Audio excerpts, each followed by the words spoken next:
ఓం శ్రీ గురుభ్యో నమః. ఓం శ్రీ కాలభైరవాయ నమః. 2 రోజుల నుంచి కొంతమంది అంటే ఒకరు, ఇద్దరు, ముగ్గురు, నలుగురు ఒక బాంబు పేలుస్తూ ఉన్నారు. మరలా ఒక పెద్ద ప్రళయం వచ్చేస్తుంది, ఈ రాసులు మొత్తం అందరికీ అరిష్టమే, ఈ రాసులు మొత్తం కాలగర్భంలో కొట్టుకుపోతారు, వీళ్ళందరికీ మరణగండమని. అసలు ఇటువంటి మాటలు మాట్లాడడానికి వాళ్ళకి నోరెలా వస్తుంది? మనం వాళ్ళని అడగాల్సిన పని ఉంది ఇక్కడ.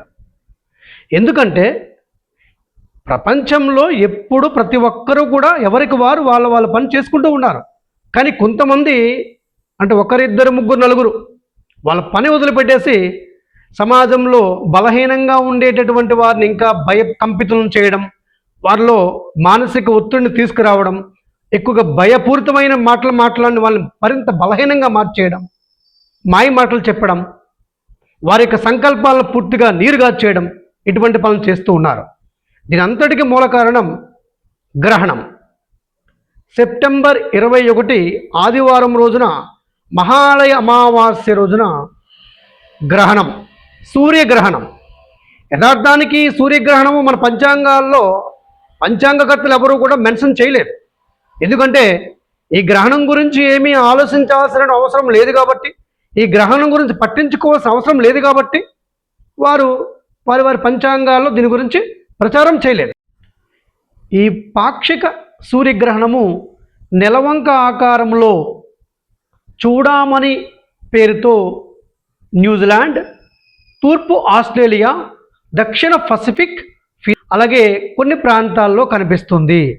అక్కడ ఉండేటటువంటి తెలుగువారు ఈ యొక్క గ్రహణ కాలం, అక్కడ ఉండేటటువంటి కాలమానం ప్రకారము ఆ సమయంలో భగవద్ధ్యానం చేసుకోండి, సరిపోతుంది.